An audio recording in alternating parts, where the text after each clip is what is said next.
Yo insistía también en el tema de la segunda dosis, porque si comenzamos a calcular, bueno, me pongo la primera dosis, el tiempo que lleva a ponerse la segunda en cualquiera de las dos variantes que hay, nos acerca al mes del inicio del curso escolar.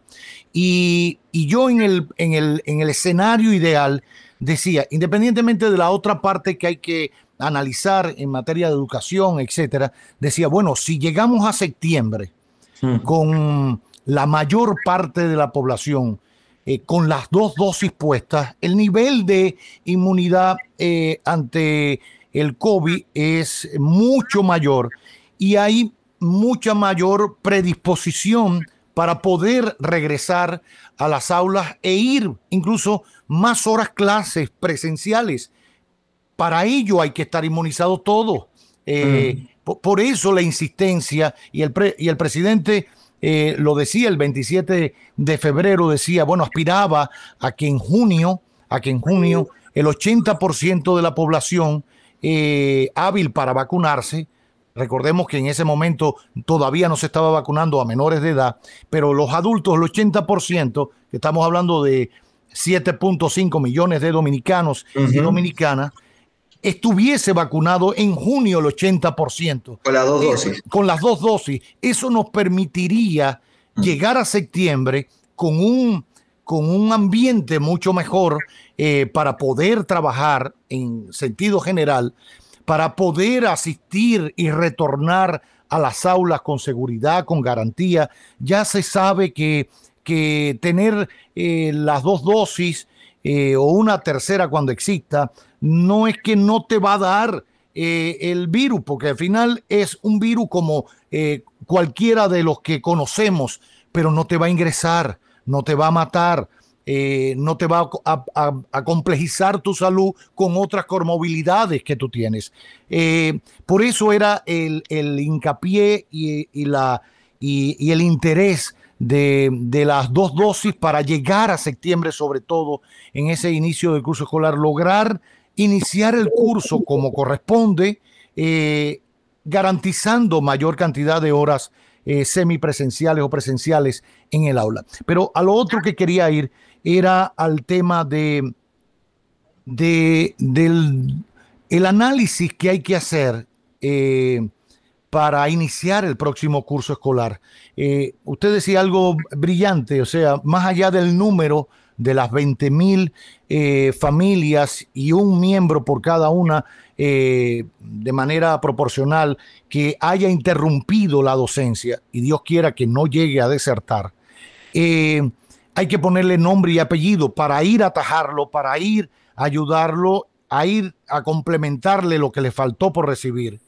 Pero, ¿qué vamos a hacer eh, de cara a, por ejemplo, hay quien plantea, bueno, es preferible que el próximo curso escolar no sea tal y sea un repaso de lo que se dio este curso? Lo escuché en algunos maestros o alguien por el estilo. Digo esto, lo decía para reafirmar los contenidos que pudieran haber quedado un poquito enganchados en el aire. ¿Cómo hacerlo? O sea, ¿qué plantearnos? Ver todos los escenarios. No podemos volver al aula.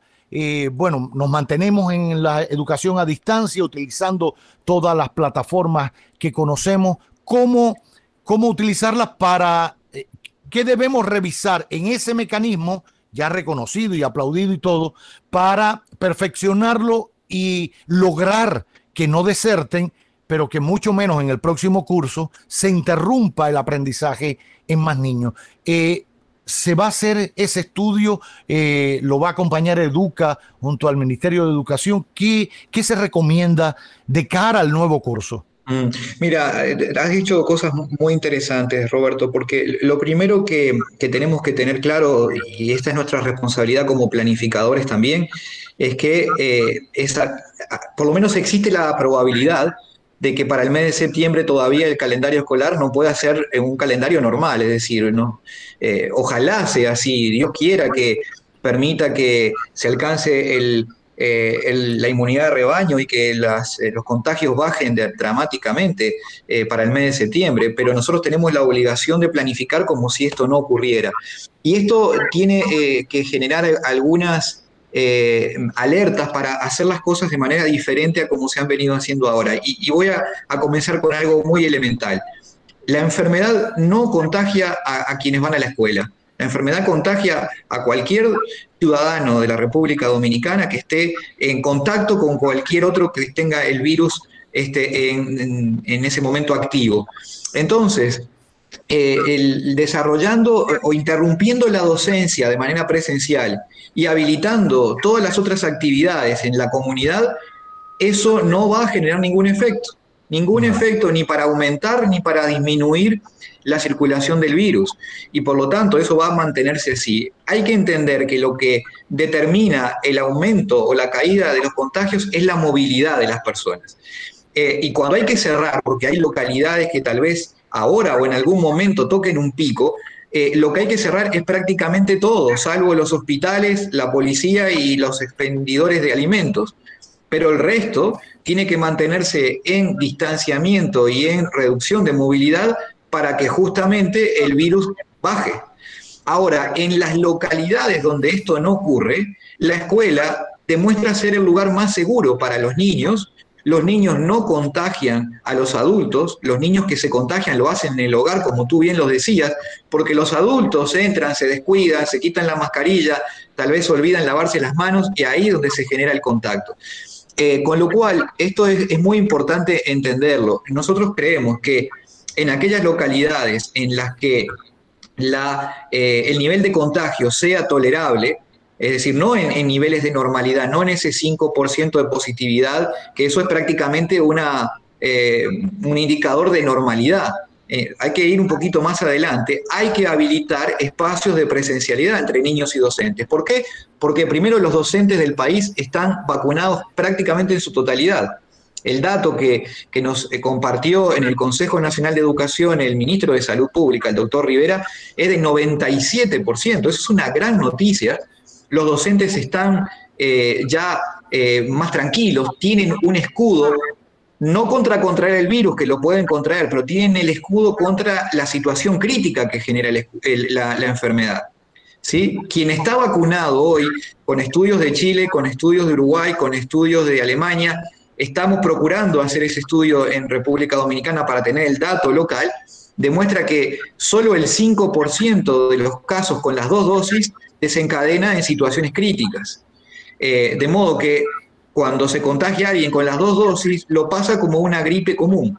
Claro. Ese tipo de situaciones vamos a tener que empezar a tolerarlas porque de lo contrario, los sectores más vulnerables, los estudiantes que están en esas comunidades que menos recursos tienen, se van a ver muy afectados, porque ya sería prácticamente entrar en un tercer calendario escolar con problemas de presencialidad, y eso sería prácticamente irreversible para esas generaciones. Entonces, hay que planificar ya desde ahora esta suerte de flexibilidad, que es lo que Educa planteó desde el primer día que empezó la pandemia.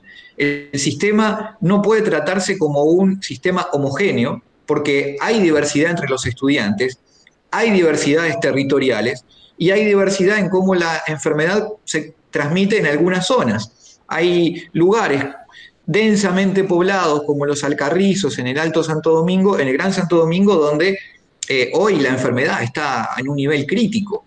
Allí probablemente por un buen tiempo tengan que permanecer cerradas las escuelas, pero hay otros lugares, en Constanza, por ejemplo, donde se pudiera habilitar la presencialidad. Y hay que ir rescatando a cada uno de los grupos que están en condiciones de hacerlo. Entonces toca el momento de planificar los escenarios desde una perspectiva ágil, dinámica, cambiante, pero ya bajo el supuesto de que la presencialidad es insustituible y de que la escuela en todo caso sea lo último que se cierre y lo primero que se abra.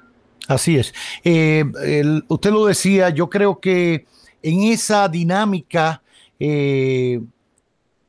que debe trabajar el gobierno, hay que plantear con seriedad políticas globales, de algún modo llamarla. No hacemos nada con cerrar la escuela y mantener el resto de las actividades abiertas, pensando que es allí solo donde único se contagian las personas, cuando se siguen contagiando en otros lugares. Entonces, es difícil usted decir, bueno, pues yo cierro a cal y canto los Alcarrizos, ¿eh? Y una cuarentena a cal y canto ahí cerrado en la casa solamente para los Alcarrizos. Yo creo que eso es una de las opciones que el gobierno debería evaluar, pero para cerrarlo todo, porque no hacemos nada con cerrar a cal y canto la escuela y dejar el resto de la actividad como si no pasara nada, como si en el resto de los Alcarrizos no pasa nada y el problema está en unos metros de un aula.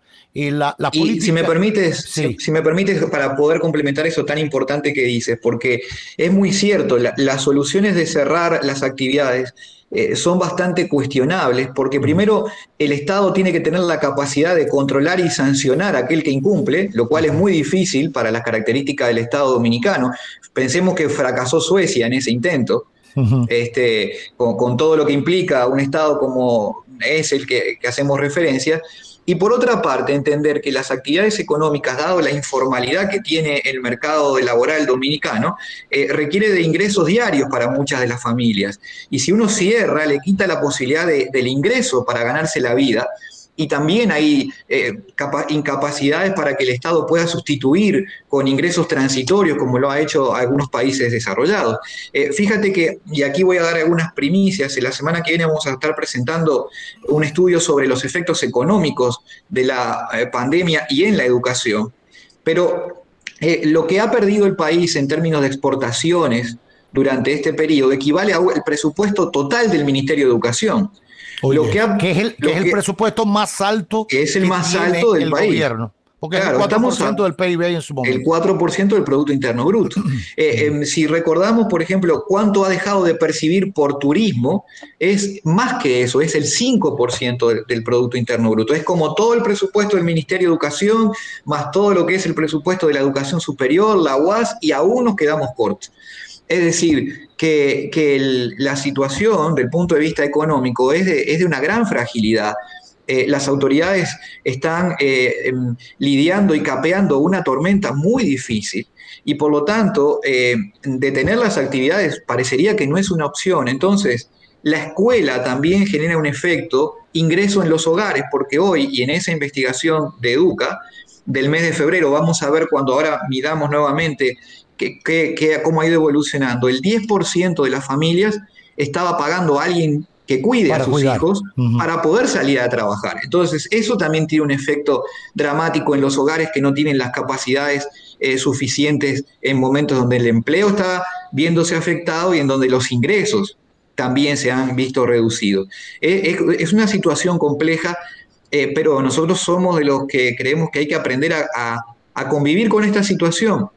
Y la escuela y la educación es un área privilegiada por los niveles de vacunación, porque afortunadamente este virus por el momento, y esto es por el momento, porque puede haber variantes en el futuro, puede haber mutaciones, pero por el momento los niños no son los principales afectados, no contagian a los adultos, y esto tiene que llevar entonces a recuperar gran parte del rol, no solamente de formación de talento humano, sino el rol social que cumple la escuela en el seno de la comunidad.